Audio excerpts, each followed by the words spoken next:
So, good evening, ladies and gentlemen, and welcome to the December webinar series for the Center for Translation and Implementation Research of the University of Nigeria. And today we have a very special guest who will be speaking to us.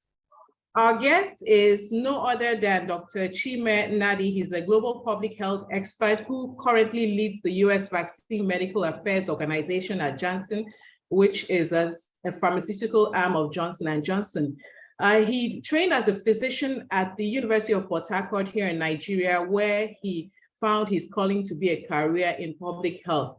And after a brief and fascinating stint as a clinician here in Nigeria, he undertook formal public health training in the United Kingdom before moving to the United States, where he completed a master's and doctorate in epidemiology and public health, respectively. He was then recruited into the elite Epidemic Intelligence Service program at the U.S. Center for Disease Control and Prevention. And after completion, was hired as a medical officer and a vaccine preventable disease epidemiologist to work with the CDC.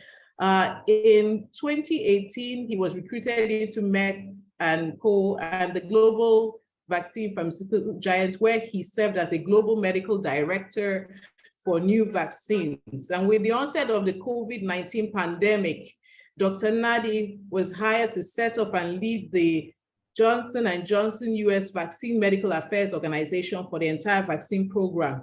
And he continues to lead in that capacity and to advance in life-saving vaccines from research and development to implementation. He's a coach, he's a mentor, and he's an avid lifelong learner and currently completing a master's program at the University of Pennsylvania's Wharton School.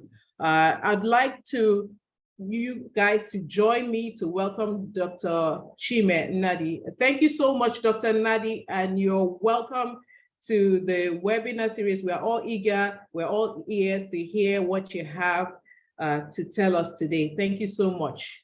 The stage is yours. Thank you.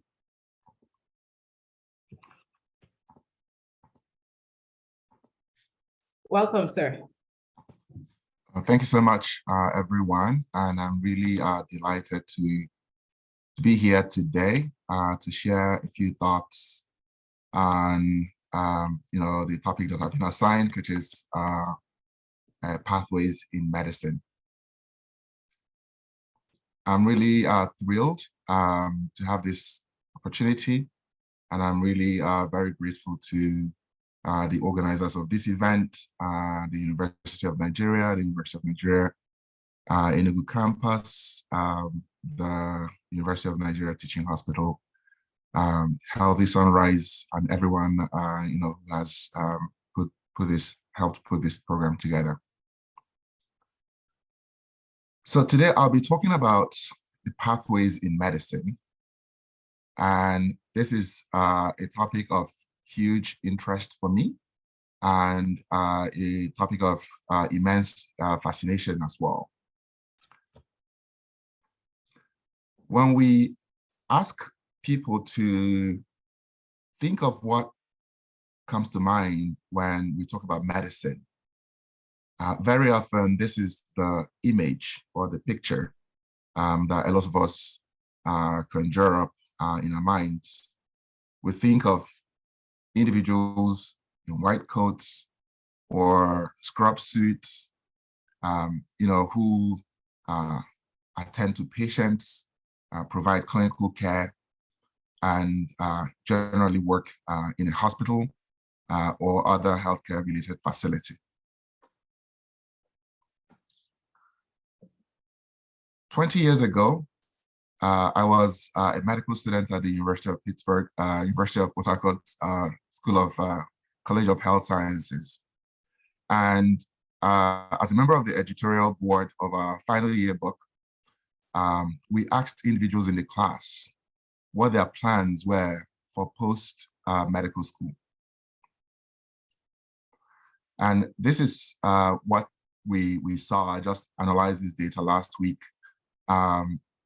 The size of the words represents the relative proportion of individuals who are choosing a particular path of a particular career path.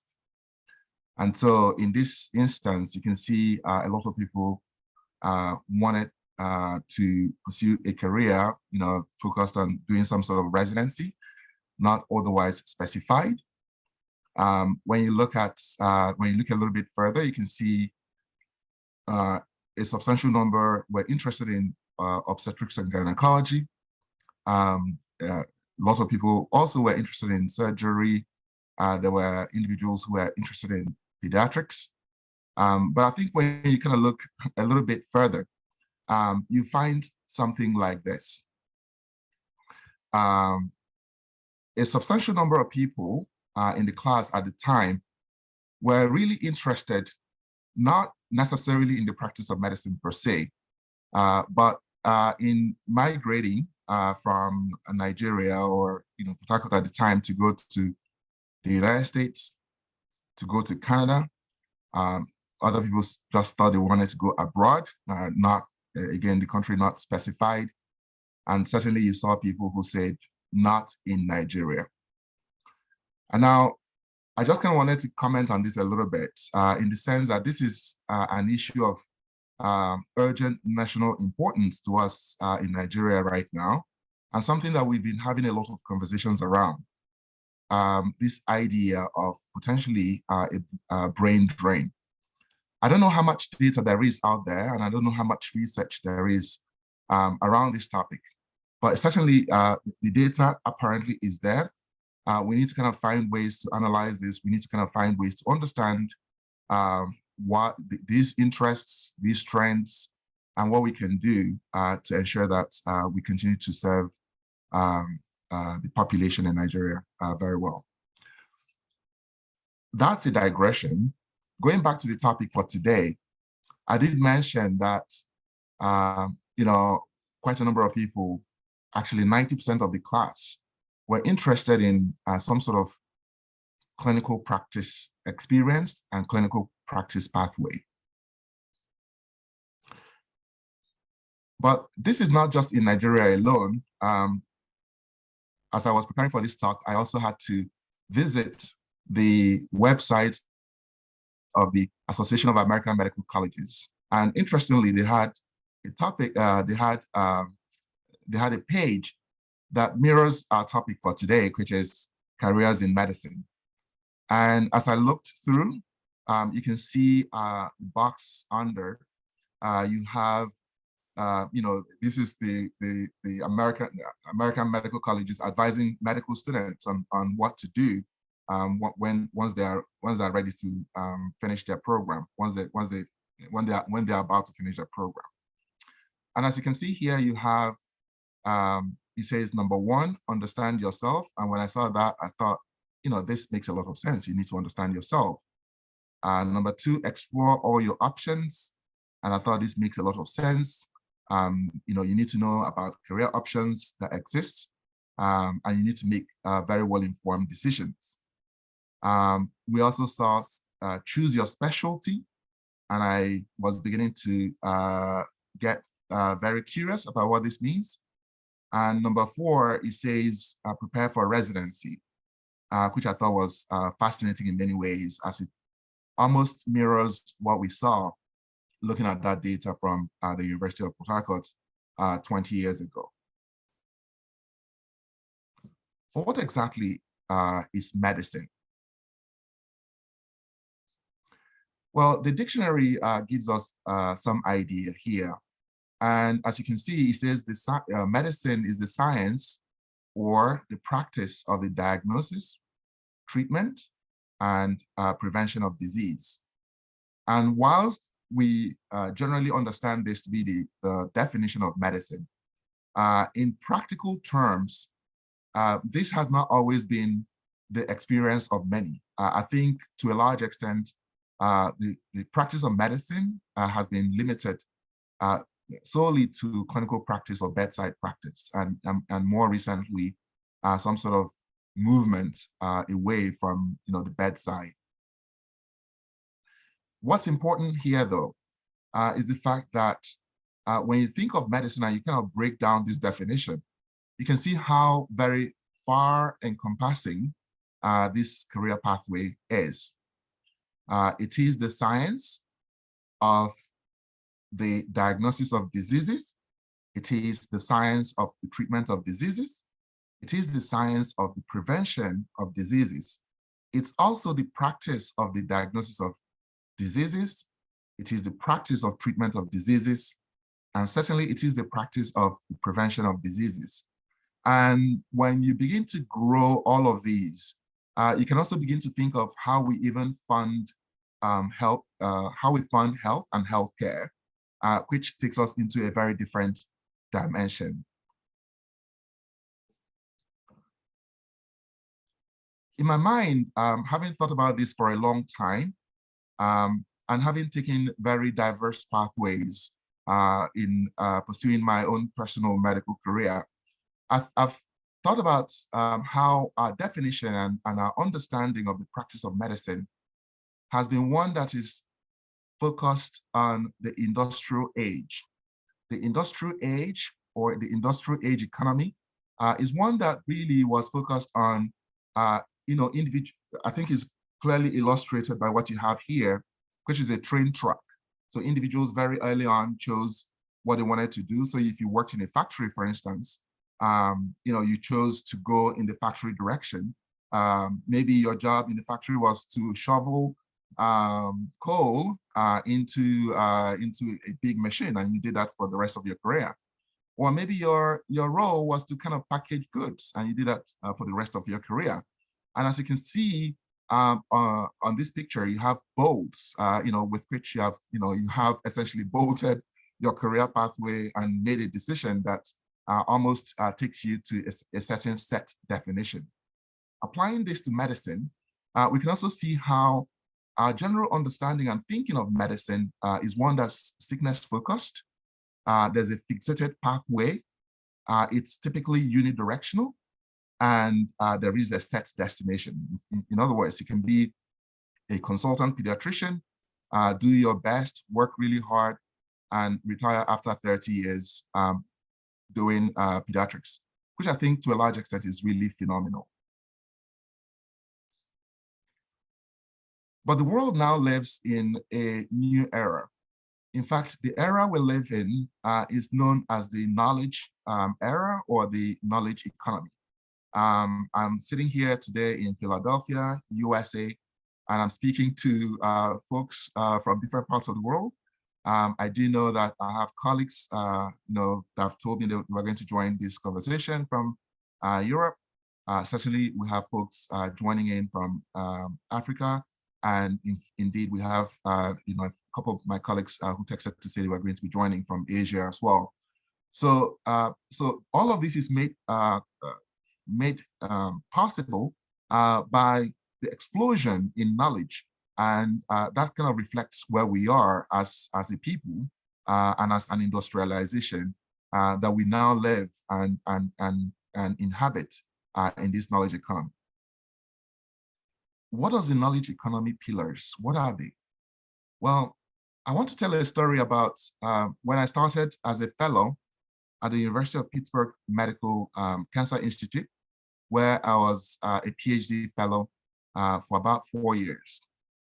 When I joined my team at that university, Cancer Institute, I was introduced to someone who was a professor of surgery, but also was a professor of pediatrics, and was a professor of oncology, and was also an epidemiologist, and was also an engineer.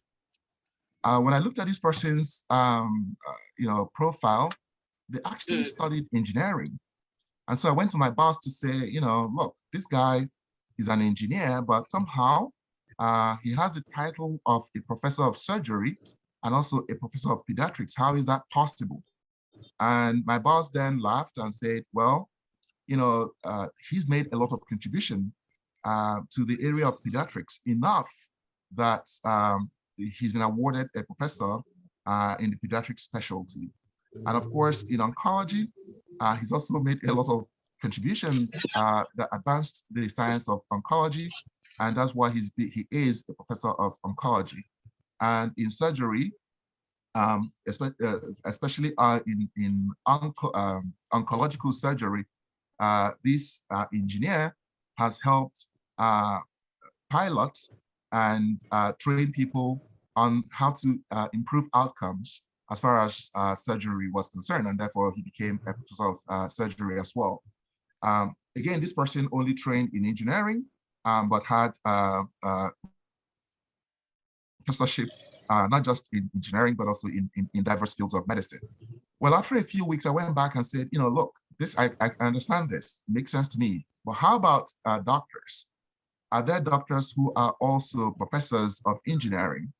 And he said, yes, of course. We do have a Center for Robotics here at the university. And of course, there at the Center of Robotics, you have a lot of physicians who work there to help develop robots that could do things like undersea oil installation, and also to help with developing robots that retrieve individuals from, if there are house fires, for instance, robots that could go in and retrieve individuals from there. So there are surgeons who helped to the engineers to kind of understand how these robots could work and function more like humans.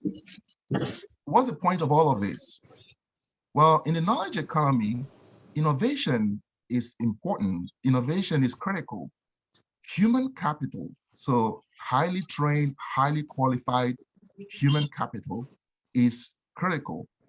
Enterprise dynamics, the idea that individuals with different kinds of skill sets get together and work together to advance innovation and human capital with diverse skill sets is critical. And of course, new technologies is something that we cannot live without anymore. And I kind of pause here to recognize that on this call, we also do have not just physicians, but also pharmacists, policy experts, management experts, public health experts, nurses, and others who are also asking this question about how they could create value and how they could contribute to the knowledge economy. I want to say that whilst I generally would refer to physicians in this talk, a lot of what I say applies to you, whether you're, again, a nurse or a pharmacist, or indeed an engineer, or a policy or public health expert, or any other specialty for that matter. Now, I'd like to speak a little bit about health and describe this a little bit. And we do recognize that in 1946, at the inception of the United Nations, health was described as a state of complete physical, mental, and social well-being, and not merely the absence of disease or infirmity. And so when you kind of think about this, to go beyond the physical health, which a lot of us this is where we work, this is where we are comfortable, and mental health, again, which is where a subset of us work, to think of the social well-being and the idea of not just having the absence of disease or infirmity, then you can see how in order to have health, there are so many several building blocks, which is what you see on the right-hand side. So back to the topic of the pathways in medicine. I kind of want to approach this from the idea of value creation in the 21st century healthcare space. And going back to this picture that I showed earlier, on the left-hand side, we are asked, what can a doctor do? This was 20 years ago. This was my medical school class. And we all responded. We wanted to do residency. Some of us wanted to do academic medicine. Some of us were interested in general practice. A lot of us were interested in pediatrics, OBGYN, surgery. Some of us wanted to be professors. Interestingly, you also saw some people who said their careers were in God's hands. And then a few of us wanted to make tons of money, and others wanted to be stinkingly wealthy. But what can a doctor do? A doctor or a pharmacist or a nurse or an economist, a health economist, could do a lot more than this. a doctor could start off doing a residency, but also do clinical practice, maybe get really good in clinical practice. A doctor could work in academia. A pharmacist could certainly be work in public health. A nurse could start off with bedside nursing and end up being with a career in consulting. A health policy expert could be an insurance executive. They could also work in the pharmaceutical industry. They could work in biotech. They could work in a clinical research organization. As somebody who started off with as an anthropologist could in fact become a health economist, could be a policy expert, could work in ethics and governance. And certainly a doctor could be an entrepreneur, could be a leader. A doctor could also be work in finance. A doctor could work in business management. And while this might all seem like a stretch, these are in fact places where doctors work. Now, I want to discuss the idea of creating healthcare value in a knowledge economy. And I want to kind of again tell a little bit of a story about the night before I went to medical school. My dad, who was a teacher at the time, called me to his room and he told me, look, you are going to be going to university. I want you to adopt the Mahadum mindset. And I was kind of looking at him and said, what does this mean, Mahadum mindset? And he said to me, look, you can think of the word Mahadum as a verb, but also you can think of it as a noun. In fact, a lot of people think of Mahadum as a noun. This translates, for those who don't understand Igbo, this translates to university in Igbo. So for a lot of us, the university is a place. It's where we go to get education, specialize in something, come out with a degree. But he said you can also think of Mahadum as a verb. The idea and the mindset that you're there, not just to acquire knowledge in medicine, but actually to have a multidimensional approach to knowledge acquisition, to gain experience in managing people, understanding people from different cultures, and of course, making lifelong friends. And if we step back a little bit and applied this idea of the Mahadum mindset to career pathways in medicine, you can see that individuals who bring more than one chip to the table in the healthcare space provide a lot more value.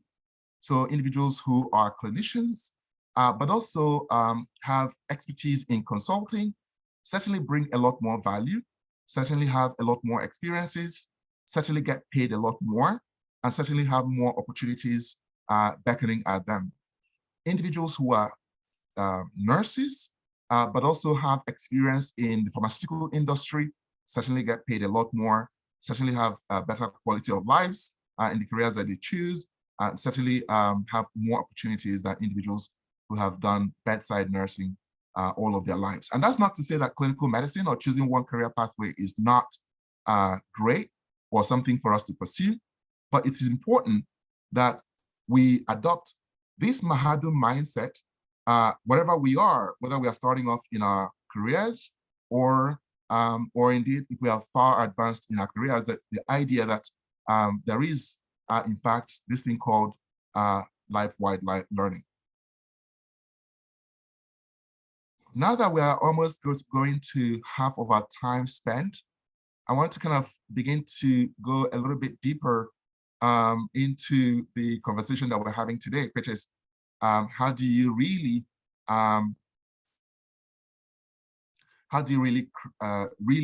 create and leverage opportunities in the healthcare space.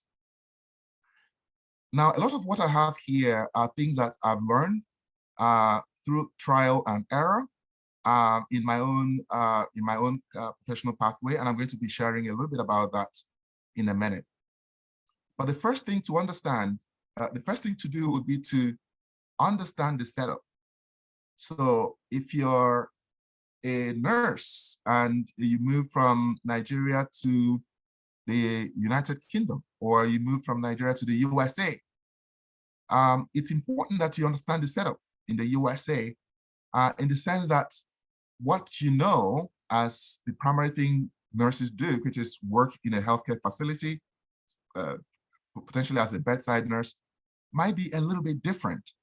And certainly if you're a doctor, this is also critical that you understand the setup, that, the way things generally are, the way you've always understood things may not necessarily be the way it functions. I also kind of want to say that even if you lived in Nigeria, or I do know that I have colleagues who are physicians who trained in the US, who are also on this call as well, and who've come to me to say, for a long time, we did not know that there's anything else a doctor could do other than work in a clinical setting. I want to say that in life, it is going to be critical that we understand the setup, that we become very strategic in how we play within the setup in any environment that we find ourselves.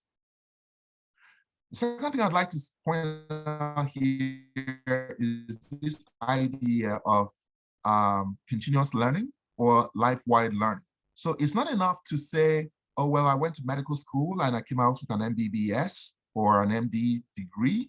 You never can really stop learning. You have to look at school as an opportunity to learn, but more importantly, look at your work as the opportunity to learn. In fact, when I started working in the pharmaceutical industry, my first boss at the time told me that my first job was really an internship for me. It wasn't that they were expecting a lot from me, but that this was an internship, an opportunity for me to learn the system, learn how things worked, and then based on that knowledge, contribute significantly or substantially to what we did in that setting. I've talked about life-wide learning. A lot of people talk about lifelong learning, which is fantastic, but life-wide learning is the rise of the generalist. Somebody who is a physician learns also to become an economist and can contribute to conversations on healthcare financing, which of course is critical to how we can all operate, even if we choose to become only clinicians. The third thing I'd like to kind of highlight here is networking. And in Nigeria, I would say is IM or Imam Madu, which is fantastic. But I can tell you, anywhere else you go to in the world, your network is key. It's important for you to recognize that there is a lot of power in networks, and we live in a very highly networked society, highly networked world. And if you still are sticking to yourself or sticking to your group of friends and not vastly reaching out to other people, you are potentially losing a lot in terms of wisdom, in terms of knowledge, in terms of opportunities. In fact, last night, I went on LinkedIn and I said, I wanted, just with 3 clicks of buttons on LinkedIn, I was able to come up with 150 individuals who attended the University of Nigeria, but who have worked at the World Health Organization or currently working at the World Health Organization. So that becomes a very easy platform for networking for us. So if you're interested in public health, for instance, you shouldn't just be talking to people that you see every day, but go out, look at individuals who have something in common with you, who graduated from your school, for instance, and reach out to them and learn something that helps you prepare for a potential career in public health if that's of interest to you. We can say the same thing on finance. We can say the same thing in any other career pathway as well. Finally, I'd like to kind of summarize this network issue with a story that Dr. Ezanule once told me. He said, it doesn't matter how good a footballer is, that footballer needs a coach to put them on the field for them to showcase how good they are.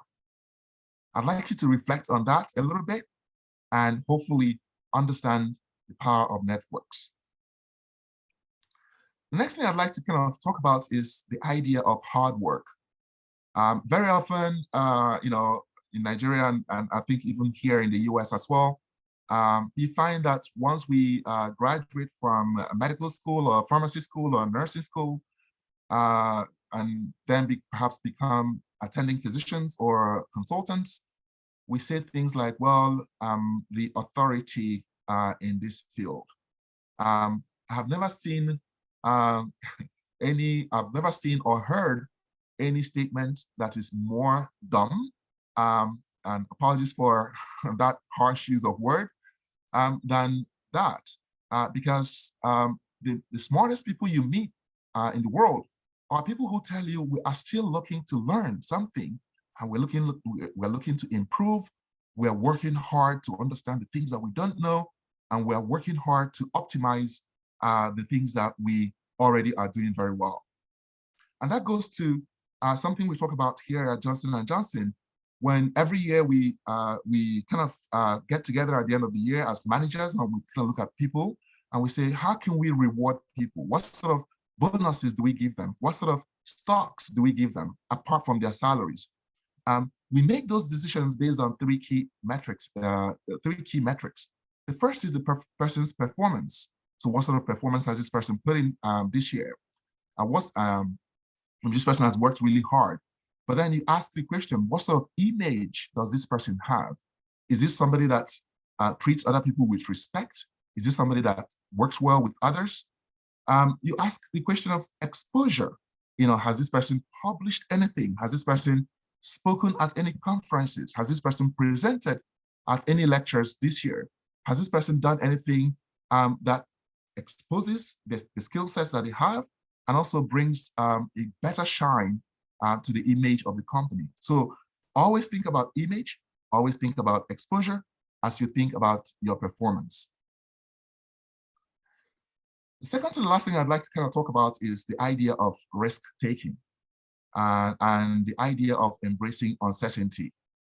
I think for a lot of us, especially for physicians, we graduate medical school, graduate residency, and we fall into this fairly comfortable place from an economic perspective. So most doctors in any country in the world certainly can, put food on their tables. But is that all there is to life? Is that all there is to the intellect that you have?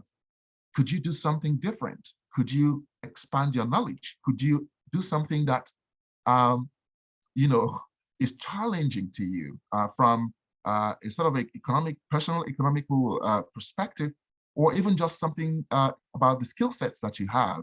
Could you embrace uncertainty? Could you take risks?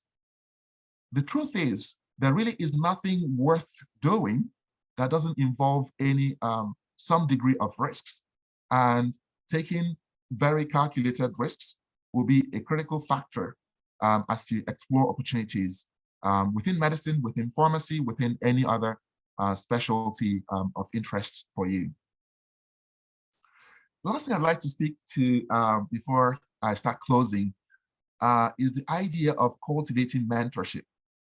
I want to say, over the weekend, I got a text message, and it was the president of a big pharmaceutical company who happens to be on my own personal board of directors. And he said to me, hey, Chime, could you call me on Sunday? Let's talk. And yesterday I gave them a call, and essentially they said to me, you've been in your role now for 2.5 years. And I wanted to ask you, are you still learning something new? Or is this the time for you to explore new opportunities? And I thought that was striking. Yes, I do have opportunities coming to me every day. People asking me, are you interested in leading this or becoming that? But I have decided, made a conscious decision to not take up any of those opportunities at the moment, given where things are for me from my sort of in my own personal life. But I was fascinated that someone who is at that high level could actually reach out to say, look, yes, you have a fantastic job, but think about this. this is not about, you liking the job that you do or being paid well in the job that you do, but think of your job as another classroom. And once you are done learning, ask yourself whether there is something else you can do in order to advance and bring value to yourself, to your organization, but more importantly, to global human health.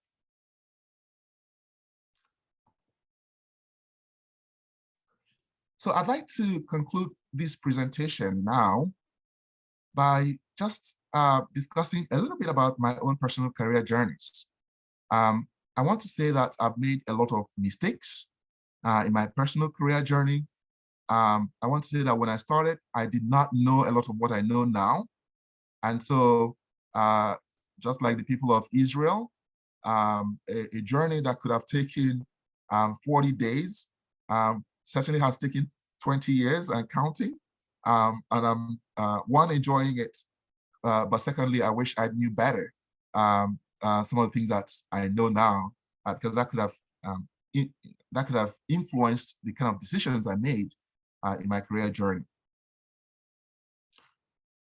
So I started off from the unique and great Uniport, where I graduated with an MBBS. And then, believe it or not, I worked at the University of Nigeria Teaching Hospital as an intern in Njezago surgical team of about 20 years ago. And then I went back to Port Harcourt to complete my internship before embracing the call to service, being a core doctor in Kaduna State. After that, I left Nigeria to work to get an MPH at the University of Wolverhampton in the United Kingdom. Sorry about that.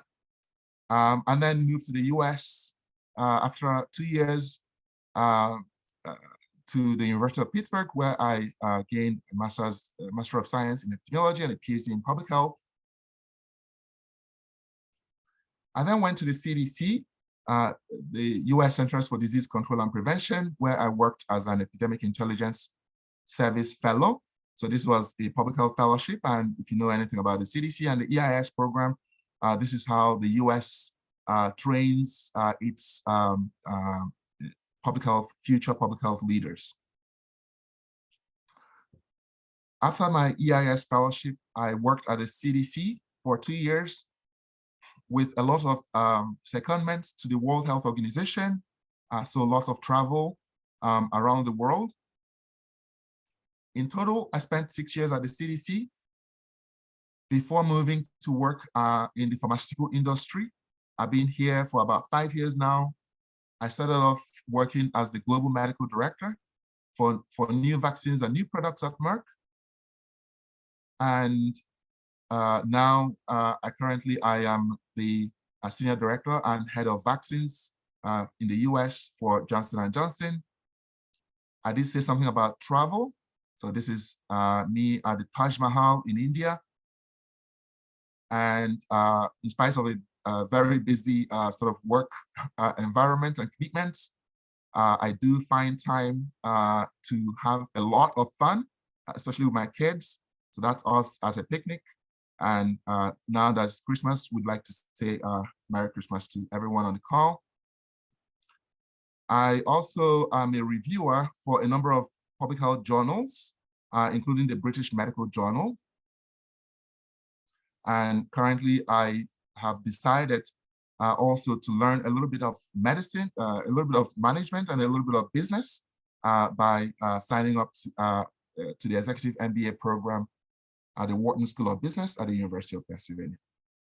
So this is all about me.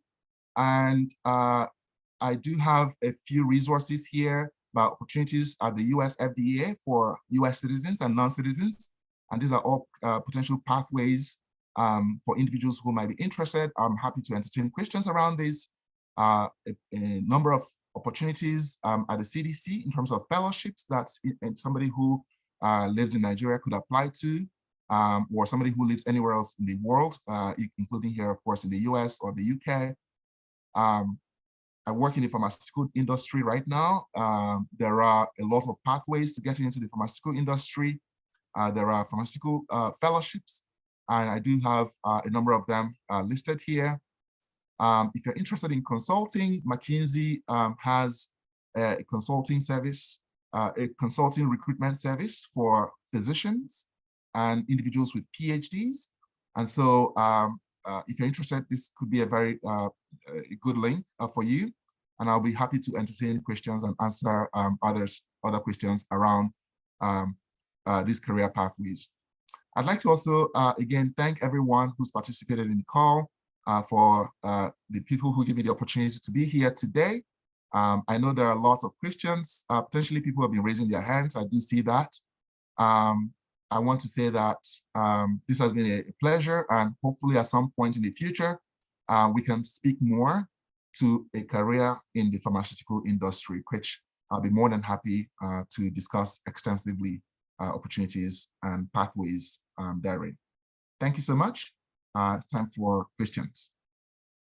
Thank you so much, Dr. Nnadi, for holding us spellbound with your presentation. I know there'll be questions. I already see a lot of hands are up, so they will get unmuted. A lot of hands are going up, so we need to please, Stephen, Emmanuel, unmute our participants. A lot of questions they want to ask. Well, before they ask their questions, I have my own. You know, when you showed the word cloud about the study where the students were being asked in your university what career path they would choose, I pretty felt so sad that I didn't see my specialty there, anesthesia, you know, but I mean, we know it's a problem. It didn't even feature at all. What's your specialty? Okay, anesthesiology primarily, then pain medicine and palliative medicine. So I didn't see any of that. So I'm a bit sad, you know, but going on to what you talked about, the American Medical Association giving guidance, I think that's really nice. Do you think that can happen here? Do you think maybe the NMA should give guidance? Because a lot of our young doctors or any related body, other specialties too, you have a lot of nursing that, you know, after graduation, they don't really have a career path. They don't know what to do. So they're doing what everybody else is doing. So we're trying to ask, what do you think we can do differently in Nigeria to make things a lot better for our medical graduates? Absolutely. So I'd like to first of all say that when I was invited to give this talk, I thought this was transformational in many ways, in the sense that typically, you know, if you move abroad, typically you're kind of written off a little bit. And so it was a huge pleasure for me that, you know, someone recognized that I could actually offer some perspectives and that could be of value to others. And so I like that we're having this conversation. To your point, I think there are a lot of things that we can do better from a Nigeria perspective. I worked, so for those who probably don't know, those who think I've been out of the loop for a very long time, I lived in Nigeria literally for 4 years from 2014 to 2018. I traveled extensively. I worked with the NCDC. I worked in a lot of teaching hospitals in Nigeria. I visited the Ministry of Health in Enugu several times. And so I do have a fairly good understanding of what's going on. And the point you made is critical. It's important that we share ideas, thoughts, perspectives that shape the kind of experiences we want our medical students to have, our nursing students to have, our economists to have, and also to bring individuals from diverse backgrounds. So we all chose OBGYN because then in Port Harcourt, OBGYNs made a lot of money and wore nice suits and drove nice cars. So that's why we all chose OBGYN. Of course, we didn't know a lot of anesthesiologists, sorry about this. So, and certainly we didn't see a lot of them driving very nice cars. So that you can see how that did not feature. But it's important that we move not just from the clinical focused practice to just even showing a doctor who's also an economist, a doctor who works in a pharmaceutical setting, a doctor who is a consultant for McKinsey, a doctor who leads the World Health Organization. These are all career pathways. a pharmacist or a nurse who becomes a consultant, a doctor who works not as a clinician at Shell, but as a doctor who leads enterprise systems at big oil companies. Those are all possible opportunities, and we should certainly make those available to medical students, to nursing students, and to other students. Is this whole idea of the Mahadum mindset. Okay, thank you. There is this question on the Q&A that says, how can we get board appointments in pharma industries as physicians? So I wouldn't say you should look at board appointments. Of course, if you're going to be a board member, you're going to need to bring a lot to the table. And I usually say to people, don't think about titles. Think of how you can contribute value. As we speak, there are people who are moving from Nigeria to Geneva to go work, not because they have the title doctor, but because they can actually bring value to what people are doing in international settings. The same would also apply in the pharmaceutical industry. When I hire people, I don't hire you because you're a doctor. In fact, I'll hire you because you bring value. And certainly I want the person, when I hire my directors, I want my directors to know more than one thing. I want them to be people who, the first thing I cannot assess is, can this person communicate? Can this person represent me? Can this person represent Johnson & Johnson when I send them to the FDA, or if I send them to the CDC, or if I send them to go talk to a professor at Harvard? Can this person communicate? Does this person even know how to position their cameras on Zoom? Things as simple as that. So you can actually start from there. If you provide value, opportunities will find you. And as I speak to you here, there's no week that goes by where I don't get 3, 4, 5 job offers. Again, because people can go on LinkedIn and say, okay, this guy has done this, done that, and therefore could be of value to us. In fact, last week I got a call from Bank of America to discuss opportunities. Again, because they could see what you've done in the past. So don't think about titles or how you can get to a particular position. Think of making yourself valuable for today, and those opportunities will find you in the future. Thank you. There's this question from one of my big bosses, Professor Fola Faponle. She says, your pathway looks applicable to only those who want to do public health. Is it applicable generally to all specialties? I will say this pathway, first of all, I acknowledged before going into details that I made a lot of mistakes.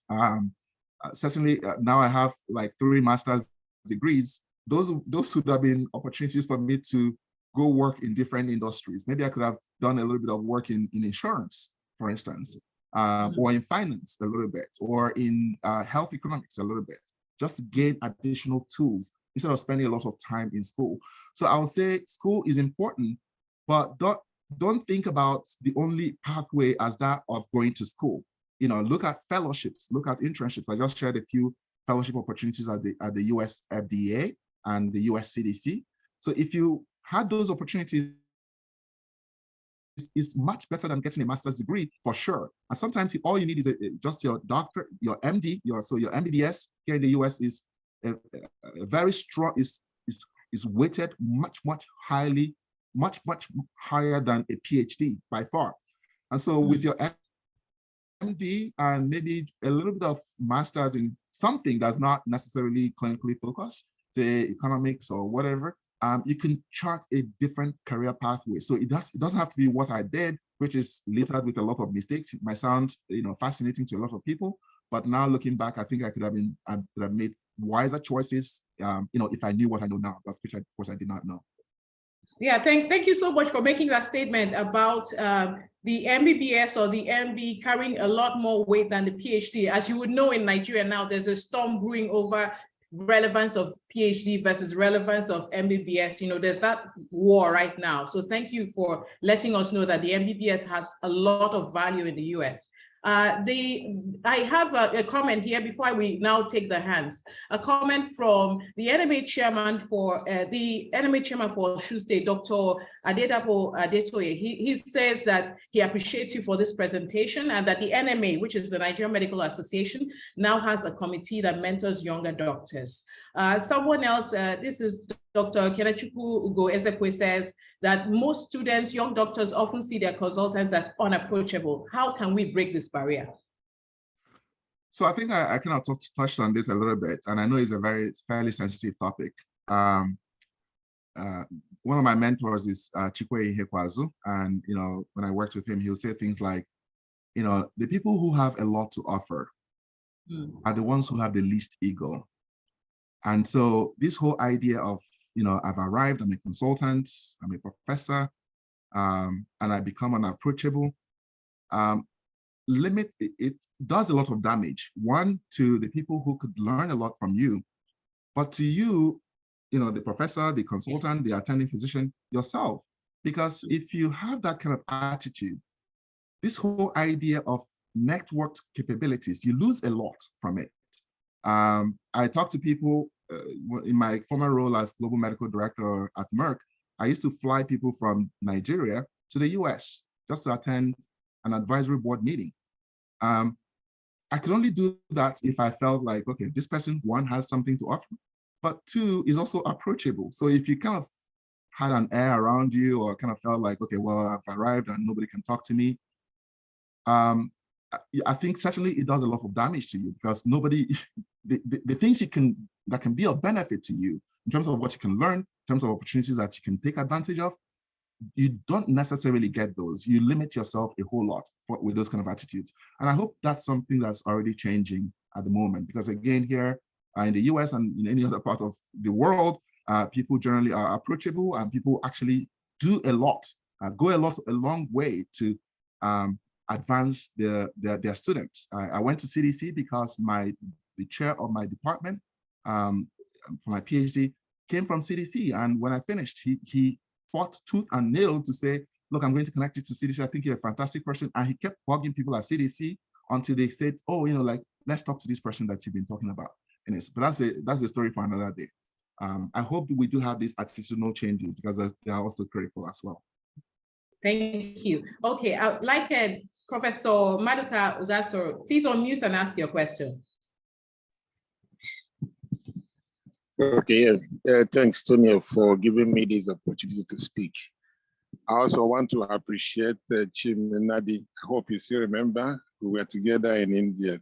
Yes, I remember. Thank you so much. Okay, okay, it's all right. Just a quick one. Looking at the career path, your career path is just used as an example for us. Most people tend to step into maybe like a particular career path by default. And one thing that seems to be very clear in what you've mentioned, one is knowledge about the direction to go, and also the importance of mentorship. If one can just ask you to give us a kind of vivid, a practical example of how to institute a workable mentorship program in school, not necessarily the one that helps students to pass. There's something that will help them to have an idea, the barrage of opportunities that lay before them, and helps them to guide it through. Is there any suggestion you can give? Because that is obviously lacking in most of our institutions with regard to preparing people to move into a particular area that they want to go into. So if you can maybe elucidate a little bit on that, that would be really very important to us. Thank you very much, Adobe. Well, thank you so much. I think Professor Ugasoro, thank you. I do recall a trip to India. I think for the pediatrics conference, I think. So it's good to see you again. Just to your question, I'm just looking at time. I would say, I think we've started something here. I think what we're doing now, if you can replicate this, 5 times, 6 times, 7 times, bring people who have experiences to share within Nigeria, but also looking at resources outside of Nigeria, I think that would be phenomenal. That could be a fantastic start. I'm happy, of course, to provide my time to provide mentorship as may be needed. And hopefully at some point, this could actually turn to an in-person workshop where we can walk people through certain things and maybe develop a lot more closer relationship that helps advance this. I would also like to say that, this is my own personal story, and I know 50 million people who have this kind of stories who will be more than happy to also participate in a session like this in the future. And I'm happy to provide connectivity to those as well, should that be needed. Yeah, thank you. Okay, so Ahmed Ibrahim, can you unmute? Emmanuel, please, can you unmute Ahmed Ibrahim so he can ask his question?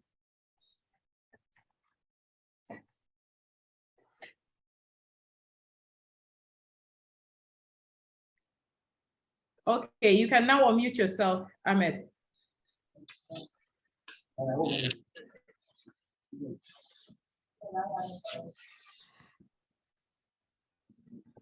Yeah, we can hear you now. Can you ask your question?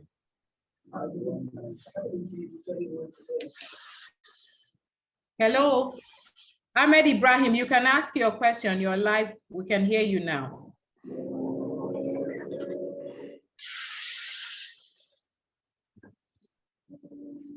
Okay, let's, Emmanuel, can you unmute Okwonu Chimezie, please?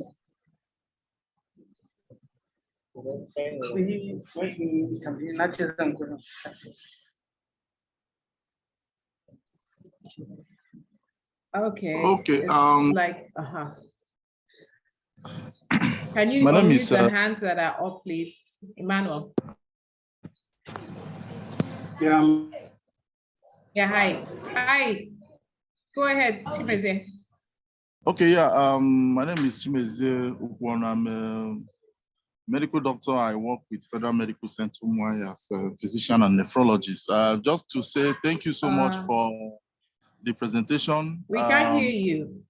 Can you unmute yourself? I can hear him. Oh, you can. Okay. Yeah.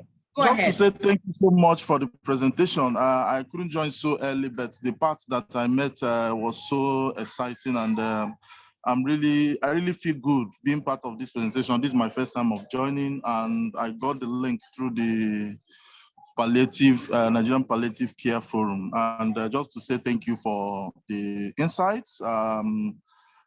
Your career journey was quite insightful, and not many people down here will have this kind of opportunities, moving, for higher things. But it's really exciting to have people like you do such a great work over there. And thank you for the insights. I don't really have much question than to say thank you. Thank you so much. Thank you, Chimezie. And hopefully we can connect at some point. Anybody can do a lot of good work, fantastic work, valuable work, wherever they are in the world. And I think you're doing an extremely phenomenal job. My father-in-law is a chronic, has a chronic kidney disease. And so to think that there's a nephrologist like yourself who's providing care in that setting is something that I'm deeply grateful for. So thank you. No, actually, I'm one of the positive deviants. I had contact with Professor Fosso Vyasu early in my life, and there's this concept of positive deviance. I started practicing as a consultant in 2015, and I came into a practice where it is just all about kidney disease dialysis. Patient packs up at the end of 5 or 6 months. And I said no to this, and we were lucky to have one of the good medical directors then. So the summary is that 7 years ago, there was no kidney transplantation in Southeast Nigeria. Today, we have made it possible. We've done 10 kidney transplants with 80% survival. And I believe that those things are possible because of the help we got from US. I think we were sometime in Ohio to have some training, and a lot of things are possible down here. But it's just that there are some challenges which I think are actually surmountable. But all the same, I think there are a lot of things to do, and the field is green. Thank you. Thank you for your comments. Yeah. Thank you so much, Chimezie. Thank you so much, Dr. Nnadi. We've had a wonderful time with you today, and you know you're coming back again next year. Yeah, thank you so much. So many questions on the chat. You'll get them so that you can respond to them, and then we'll get back to the participants with their answers. Thank you everyone for attending. We're at the top of the hour now, and we want to say we wish you a better and rest of the week and the rest of the month, and happy celebration at the end of the month, and see you in the new year with the first webinar in January. Thank you so much, and bye-bye. Thank you. Thank Bye. you. Bye.